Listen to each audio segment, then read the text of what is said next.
even dedicate reinforced walls. They have mute jammers that are on white stairs as well, and in the bedroom right next to him. It's going to be extremely difficult to do. We do have Julio, who did manage to get up the main stairs into the armory. He's going to hold down the hallway here, looking for vertical. Now, Beastly set up in the kitchen. Psycho has spotted him out here. Kamikaze, though, grabs kill number 1 on Neptunes, and the second one as well from the bathroom on Beastly. Now that's Amira and the Valkyrie taken out. Still have the mute to deal with, and the rest, it's just basically falling back on the site. The vertical is trapped, and now he's going to have to do as much damage as he can. And Kamikaze will meet the fate there by vertical. Nice MP5 kill there, but Psycho still looking here. He knows that vertical is going to be inside of the kids. C4 comes on out, does not do any damage, but vertical will tag Psycho down to about 15 health, but not enough to get him killed off, and he will fall inside of kids' dorms. It's going to be a 4-on-2 now, with a little over a third of the round to go. Yeah, and this is the mirror wall that we were talking about, having the second one set up in the meeting hall just to watch kitchen. Unfortunately, it didn't work out too well for them because nobody was thinking about the bathroom. Now, that's where BD were pushing. The benefit here is that Vandal still has the luxury to hold down meeting hall and put a lot of pressure here. Easily, if they can knock it down to 40 seconds, easily hold those gas grenades off and stop the plant from going down. He's got all three. The push is going to come in. First gas grenade. That's going to push him back. Candela's go out. Wag's actually going to bite the damage, go on forward and try to go for this plant here. Gas grenade goes on out. Psycho has fallen. Wag will not get this down in time, I don't think. Oh, he does, but he will fall. That's going to make it a 2-on-2 here. Psycho and PZD last two. Oh, no, Julio did picked up. He's going to be here. Easily will finish off Wag, though. 2-on-3 now. Psycho's drone's going to spot out easily here. Last gas grenade, though, and he's going to try to move on over and get for this plant. Drone, though, will be spotting easily out. He knows that he's going to be close to the bottom of the stairs. With moments to go, Easley's going to try to get this down. Shots going at his feet, forcing him to relocate. Vandal going to try to lay it on down. Headshot on the Vandal. Psycho picks up the frag. Easley's top of the stairs, and Psycho doesn't see it yet, but he's also not exposed. There's going to be the kill, though, from Julio, and round will go in favor of Black Dragons. A very good start. The hold from the attackers in the bathroom was absolutely sick. And taking down the two players that were in kitchen, this basically means that your one roamer that's set up on the top room is basically useless at this point because he can't run on down. Now, fortunately, he was able to take down Buck, but that wasn't enough. They basically just said, you know what, if you're going to stay up there, we're going to already get everything ready to get on the site, and then if you try to push us, well, we're already watching our back, so you won't be able to do much at that point. Though smartly enough, we did see Infamy rotating the Ella back on the site. I think a lot of these rotations back on the site, when you realize that, you know what, this is going to get a lot more difficult than you thought it was going to be, are a bit too slow. And this kind of, this kind of experience, this kind of game knowledge only comes over time, and especially on land when you're focusing so much, you can find yourself tunnel visioning too much.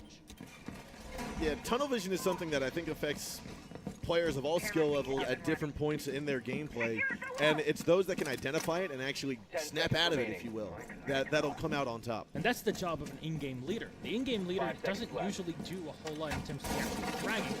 He's the player that's just going to be making sure that his players have to think as little as possible and focus on the one job that he knows every single time to correct. His job has to be to identify the rabbit holes and make sure your team doesn't go down to it. Now Vertical just going to be running outside from the bus yard. Might try to push in. Now he's just going to open up the wall from below, and you might see him contesting that white stair in just a bit. He jumps into bathroom, just making sure there's nobody waiting for them and causing a bit too many surprises. Neptunes is showing it in. Now, I find it a little odd that Black Dragons would reinforce the kitchen walls and not have anyone in there. So, I don't know if that was just a ploy to kind of force them to use more drones, potentially get them killed out, slow them down, whatever it may be, or it could just be for a late rotation. Yeah, I think here Infamy's looking at it as like, why did you do that? Where is everybody? And that might put them a bit off their mojo, if you will, going into it. But I'm not too sure what they were thinking about this. So this is why Psycho having him below, expecting anybody to defend it from below. We were talking about defending a lower site from above, but not. No, this is going to be good if Psycho can manage to evade detection. Again, still plenty of time here for both Black Dragons and Infamy. There's 4 players on the top side, and like we said, Psycho's going to be the one downstairs. He's going to go to the top of the stairs, gave away his position by throwing a couple bullets, I think, towards Vandal, who ate a little bit. Not a fan of that at all. This position was supposed to be the Joker card, if you will. Try and win this one out.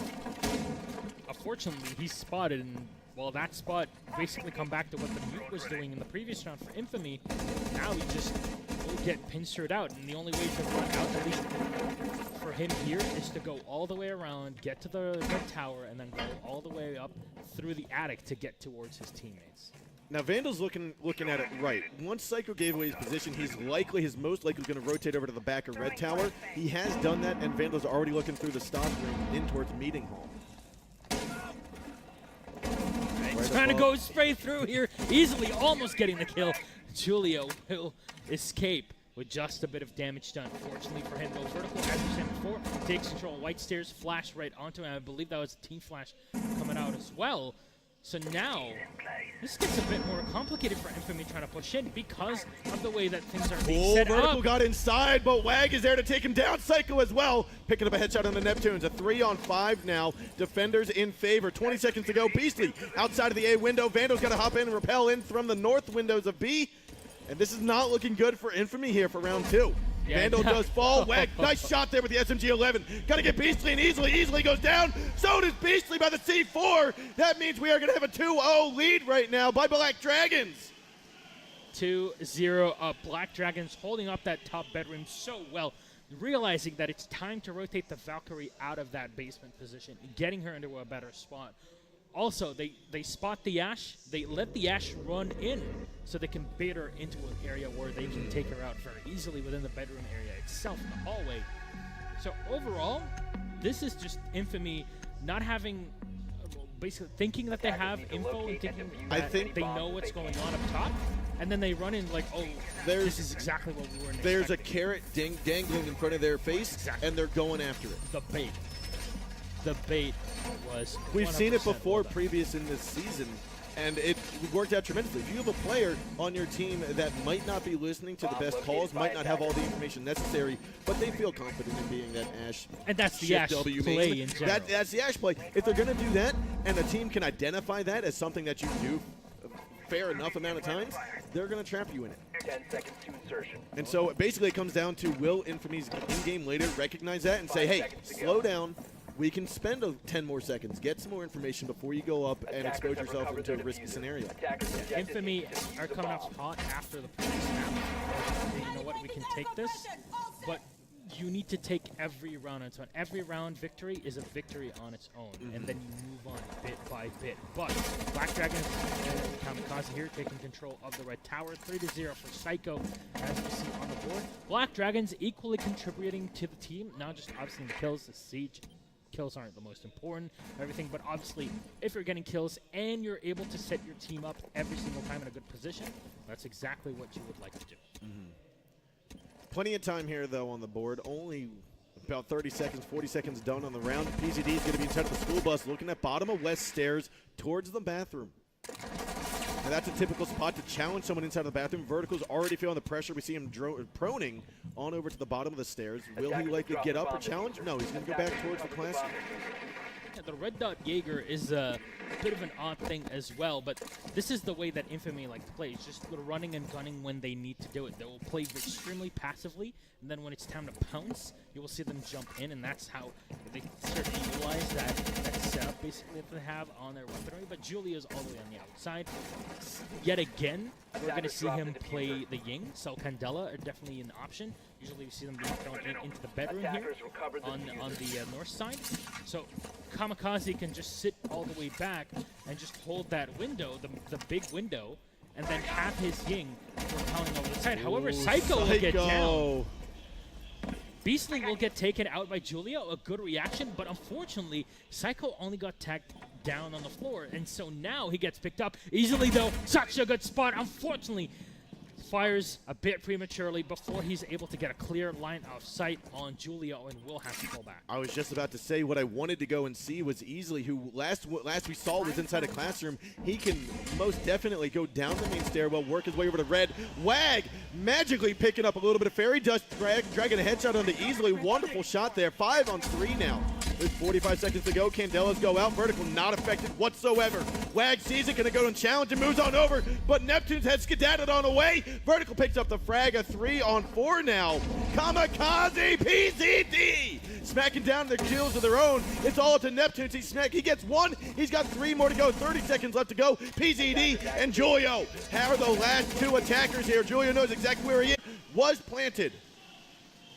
You know, this showed the only way to win for BD back then was just having Nesk. Now it's just up to Julio because the guy is a god among men at this point, and he's just pulling the team. They're all working together, but when your entire team is facilitating your play as a star player, this is the perfect spot to shine, and he definitely is enjoying the limelight. I mean, I can hear the crowd behind us. They're roaring at every single kill that's happening. You can bet your butt that they're going to be on their feet here in a few moments when this could potentially go to match point. Yep. Well, the Infamy are going to go switch around their setup completely. Thermite's going to be used. We're going to see the Thatcher, the Ash, the Habana, and the Buck. 1-0 their PZD. Unfortunately, we see Infamy with not much happening. They haven't been able to secure kills because it seems that there's no real coordination for them here on Oregon to push onto a site together. They were looking a lot cleaner, a lot slicker on the last map. This map, they seem to be slacking a bit. I don't know if it's just because Black Dragons is outperforming them hands down, or if it's actually some issues with Infamy's strategy, with their coordination specifically on this map. So Julia's just going to be setting up here on the mirror, falling back on the site, opening up the hatch above him. But oddly enough, we don't see the normal reinforcement. He'll probably be ending up doing it now. There we go. Wagda with the smoke is all the way up top, which is not something that you usually see. A roaming smoke, once the round has already started, and all the way in a connector, basically, I am not too sure about I think he went back towards Meeting Hall. Yep, he's over there in Meeting Hall. So, he's going to get back up. So I was going to say it might have been a little bit late opening of a wall, some late destruction. But no, he's going to situate himself up there. I mean, we saw a roaming smoke earlier. It used to be how smoke was played. And then, like the past, I want to say, year and a half, he's kind of been like, I'm going to go back on site. So Easy's going to be joining in. He's going to spot the smoke, and he's going to be like, why is there a smoke all the way up there? We probably should be hunting him at this point. I'm just going to buck the floors here. Wag is just going to fall back, taking a bit he's going to rush in Oh. easily. Ready to go. Wag unexpectedly runs right into the crosshairs, and he'll fall. Yeah, the spot that Easily had, he just bucked the floor from below, so he knows even if he just ran in, trying to get to the basement, he would have already picked them off by just that buck floor. But just holding off and waiting until the rotation is the perfect spot to be in. But Kamikaze playing around his goo mines, trying to delay this as much as possible. Roaming up top in the bedroom, Grenade's gonna flush him out a bit. No, Kamikaze gets the kill. Neptunes, though, will refrag, get the headshot, taking him down. And that's at least a cleanup all the way up top, though. PZD is still alive on the Ella all the way. Tower might just fall back at any point in time here. Does not have to contest, and he knows this. Now that was very good of Infamy, though. Very good of Infamy to push the I think it was the Kamikaze. That was going to be the Legion together. You push them one-on-one, you're decreasing your chances of winning that fight, especially with those invisible goo traps potentially being around every corner. Julio still set up behind. 48 seconds remaining. 4 versus 3 here for Infamy. They have the man advantage, and they have the positioning advantage as well, where you can set the Habana up top. There is no banded shockwire to worry about, so we're obviously going to see, well, at least we would hope that this mirror wall gets taken down. The C4 might just get thrown here, right onto Beastly! Dropped on the floor! Vandal, he's just trying to push through this, but the mirror wall is perfect position to stay behind here. Vandal almost getting sprayed down by Psycho. Oh, another C4, what are you doing, Psycho? Go ahead and toss it! Oh, he's like, no, not yet. A fake plan for a fake C4 toss. PZD gonna pick up 1, he picks up 2. It now goes to 4-0 in favor of Black Dragons. They're here, almost taking this quarterfinal to the victory. Map and match point coming in from BD. Almost a 5-0. We're at 4-0 here. There is a literal mountain to climb for Infamy to stay in this. This is completely different from what you saw in map 1. Completely different team that I want to say is not showing up to this map that they did on the first one. They need to figure out what is the issue. They need to get some more structure and some better communication, I want to say. Because right now, something big is lacking. And the structure here, I'm not too sure. Infamy should have basically fixed these problems 2 rounds ago. Not now. This is a bit too late for them to go in. 6-0 for Julio. Are you kidding me? He's not died once, and he's just been playing insane in every single spot he's been in. So, Infamy on the defense, they roll out the Echo. This is the interesting defense that they have. But again, they can't afford to lose the roamers, basically. No, they need to have the support to the Echo for him to be able to do as much damage to that lane as possible. When you have the smoke alive, when you have the Echo alive, and also you have the C4 ready from the mirror to play, you have 3 ways of shutting down any diffuser plant, and that's exactly what we want to do. If you stuck Julio and Shate in a room together with one Vector, who would come out on top? I want to lean a bit more towards Shate because, you know, it's the EU bias, if you will, but hey, any room that has both Julio and Shate in it is a room I want to be in, just looking at. But here we are, ladies and gentlemen. This is going to be round number 5 on map number 2 of quarterfinal number 4. If I can throw in enough numbers there for you. This is the last quarterfinal of the day. This is match point. This is series point. Black Dragon won map number 1. They're here trying to take a 5-0 victory on map number 2. Yeah, trying to make it through the semifinals of Year 2, Season 3 of the Grand Finals of 2017 in Sao Paulo. And I'm not here on November 18th, 2017. Local time. So far, Infamy are just trying to get Black Dragons to push it. Now, BD have been clearing out as much as possible. They're afraid of having somebody to deal with. Activating drone. That's why Kamikaze was running up with a buck. But now he realizes, okay, there's nobody that's going to be contesting us. We can just go through the normal checklist with a Habana. Open up the hallway. Open up the schoolyard. Open up the hatch leading into it, and take care of meeting everybody from BD. Okay, set up here's a little bit of an older meta going with a double mirror window. I heard one mirror window opened up. I wasn't sure if it was intentional or not. It was intentional. Julio's going to spot out easily here, and instead of being overly cautious, he's just going to stay around the windowsill, around the mirror window, make sure he's got time to get these gas grenades out. The Echo drone is going to be set up. Now, smoke nades have already been thrown out. They're trying not to throw the C4s a bit too early. Now, the L-mine has been thrown in. They're trying, again, to delay as much as possible, but they lose out the Echo drone, and that is a huge loss. Should not have opened them there. Should have just left the smoke to do his work here and then have the Echo drone. Now, 48 seconds remaining, and you're relying on just the C4 hitting. Now, it looks as though we will still have a potential Ella-mine to get tossed on out. Possibly one gas grenade. I think all 3 might be down. The charges here. The Candella's going to go out. Smoke grenades as well. Julio's going to cover on this side as we have Psycho. Bottom of the stairs. Plant's going to go down here by Wag. C4 comes out, but it misses. We are going to have Easily try to move in forward. Wonderful shot by Psycho. Can he get another? He does not just yet, but an A from Kamikaze does. PZD grabbing a kill as well. It's going to be a 2-on-5 vertical. Trying to figure out where to go. Vandal as well. Kamikaze drops, but does not get the kill. Vandal's going to be there. He's now looking on up top where PZD is. Wag trying to go for the plant right now as it's a 2-on-4. And we have moments to go. 45 seconds here. Vertical does pick up a kill on the Wag. A 2-on-3 now. PZD, Psycho, Julio. Last 3 attackers. Plant down successfully. They have top floor advantage. Vandal looking though he's going to stay down low. Vertical does fall. It's all up to Vandal right now. He does not get it. That's going to be Black Dragons securing this win. They're going to head to the semifinals to go up against Penta Sports. What a game. I can't believe it. The crowd now is just absolutely going insane because of this sort of win. Black Dragons have come in. They have had a difficult map 1.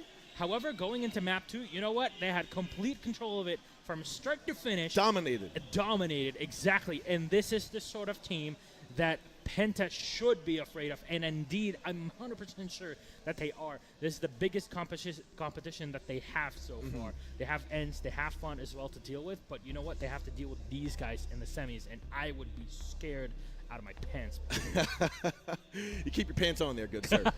No, so I do want to point out, though, that with this victory for Black Dragons, in our semifinals tomorrow, we have 2 European teams and 2 Latin American teams. Throughout today's 4 quarterfinals, both North America and both APAC teams have all been eliminated.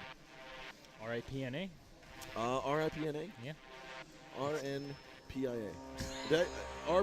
RIPNA? I'm so happy for BD right now. we saw the win for ENS before, and how they were able to make it. It's a huge part of the. It's a huge part of the storyline. But now you also have BD, home crowd. This is what you want, because BD can now say very clearly that, you know what, we beat. Sure, Infamy was considered one of the weaker teams in NA, and they made their way. They had a very tough battle going in. They did. To get here to LAN, and they impressed everyone, including myself. But BD showed up and said, you know what, we don't really care no matter what you play. Yeah, sure, we can have some complications, but it's all fine. I was very happy with how Infamy played their first map.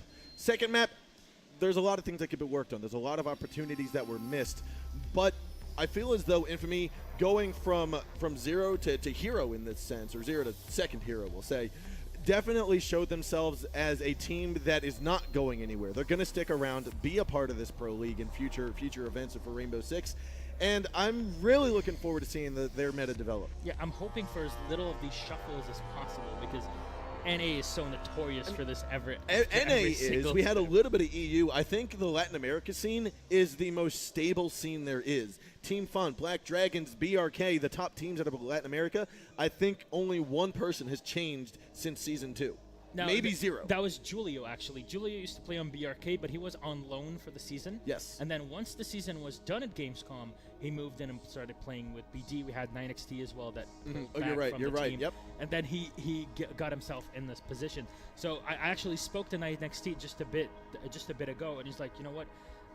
As much as I enjoyed the competition, I'm happy to pull back and be able to watch my friends playing and performing so well, because I believe in them, and I know that they can take it all the way to the final. Yeah.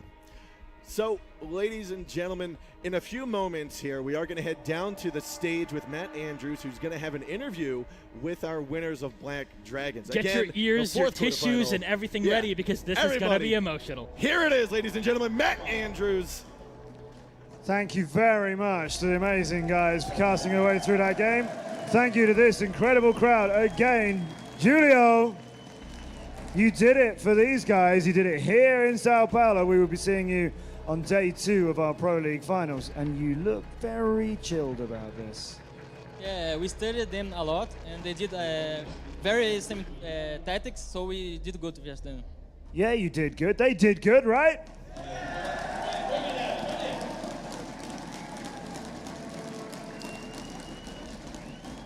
Overtime in the first game, 5-0 in the other game.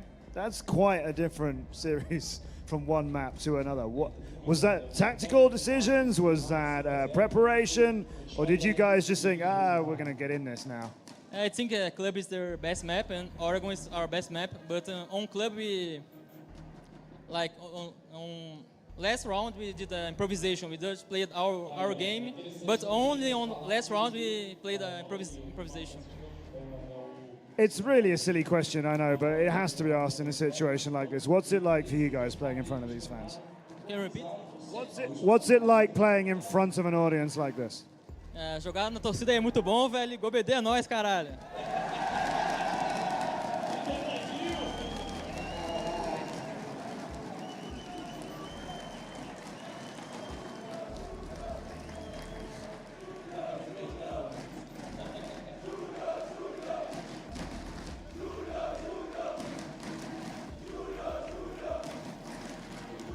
In English, perhaps, could you tell us what you said in English? Because, like, my Portuguese is... Yeah, all right. Our crowd is fucking awesome. Yeah. I had wondered, but okay. Tomorrow, then. You fancy coming back and doing some more of this here? Yeah. Queria falar pra Ence e pra Penta aí que os BR estão chegando, hein? É nóis, caralho.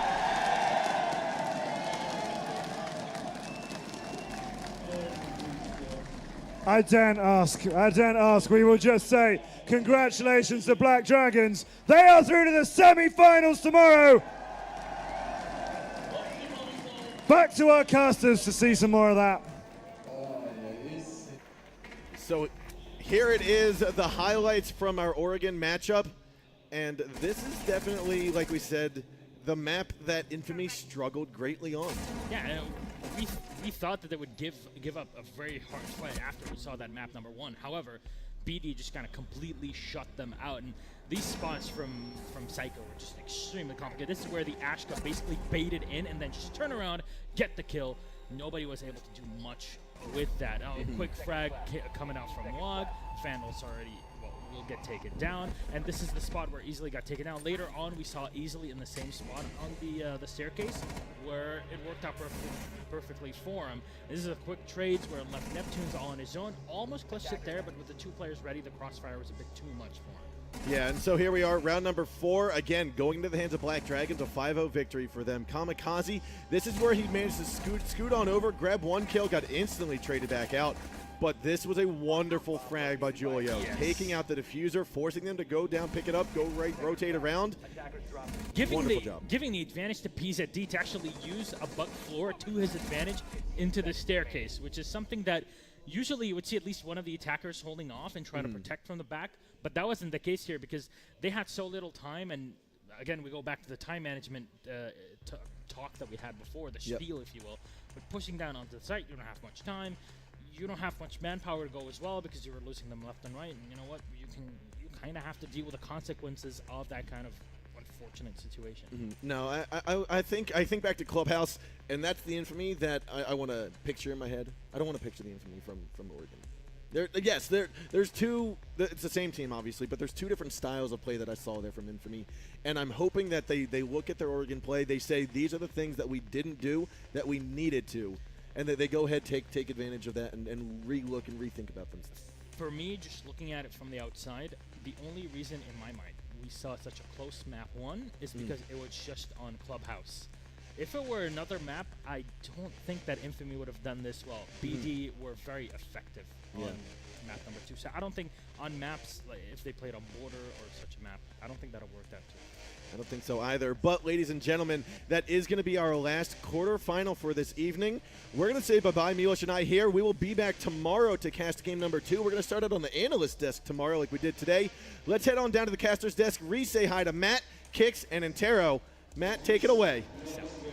Thank you very much, Blood and Milos. Yeah, here I am with these great guys, Sarah and Kix. 10 hours after we started, we are through. Yeah, I checked. We're through all of our quarterfinal action for today, and that was a bit of fun, wasn't it? Certainly was.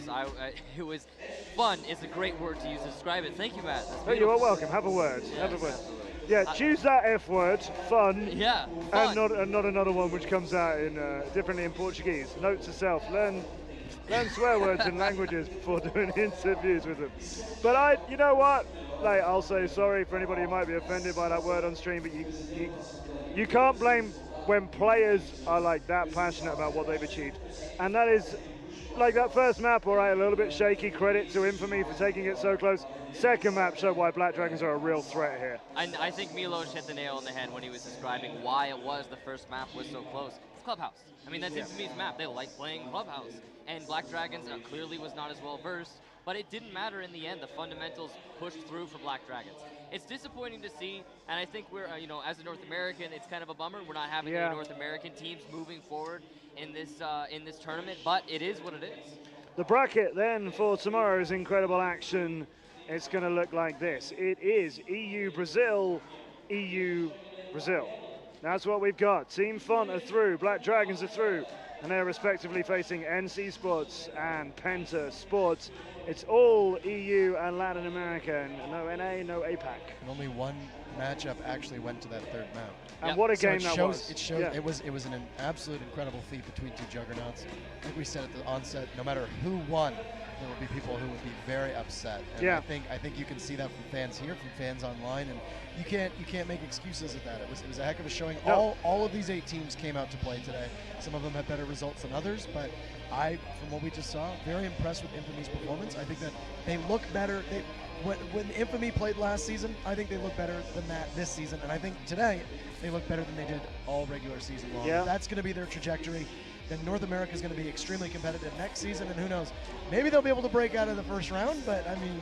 Well, we used to say this. We had plenty of seasons where NA weren't featuring very far, and then, you know, Elevate come turn up 3rd seed out of NA last season and a runners-up to you-know-who in the grand final. I mean, there were some great things on Clubhouse. There's not much to talk about on Oregon. It was pretty much decisively Black Dragons. But on Clubhouse, we had that Easily and Beastly retake that really just shouldn't have happened. They managed to force it through on the first round of the map as well. That's pretty awesome. There was a plant from Infamy with all 10 players alive. That doesn't happen very often, guys, and it is cool every time it does. But ultimately, it wasn't enough. Again, I mean, we come back to the fact Black Dragons, they won. Yeah. And they also had a lot of really interesting tricks up their sleeves. That fuse play, the combo between Psycho and all the rest of his teammates, forcing the defenders out of their positions was very impressive. You don't see Fuse often use that precisely. Obviously, we'll talk tomorrow a lot about those semi-finals as we get into them, but just while this one is fresh in the mind, from what you've seen of Black Dragons there, big threat to Penta. Yes. Penta got a lot to worry about. Yes. Yeah. It'll go to the 3rd map, I'm almost certain. Oh, we've said that before. This might be, out of all the Pro League that I've seen, this might be the realest challenge that Penta's actually going to face. And I don't mean that there's anything wrong with the other teams they face, but this is, if I'm Penta, and I've sweated before, I'm sweating real hard right now.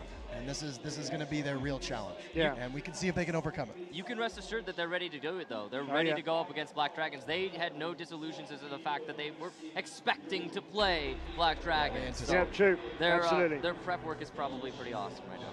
So we have those 2 incredible semi-finals to look forward to tomorrow.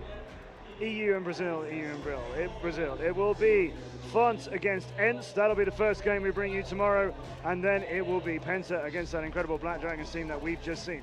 We are also giving you a ton of stuff about Rainbow Six tomorrow. Christmas is coming early, Rainbow fans. We are going to be telling you everything you really want to, well, almost everything you really want to know about Year 3. Some of you might like to know who the operators are now. We're not going to give away all the abilities now, but we'll tell you all about the regions and things that are coming to Year 3. Huge announcement as well, something I don't think many people are expecting at all. That is coming to you tomorrow as well. I can't believe really how much we're giving away. That's happening in the Year 3 panel.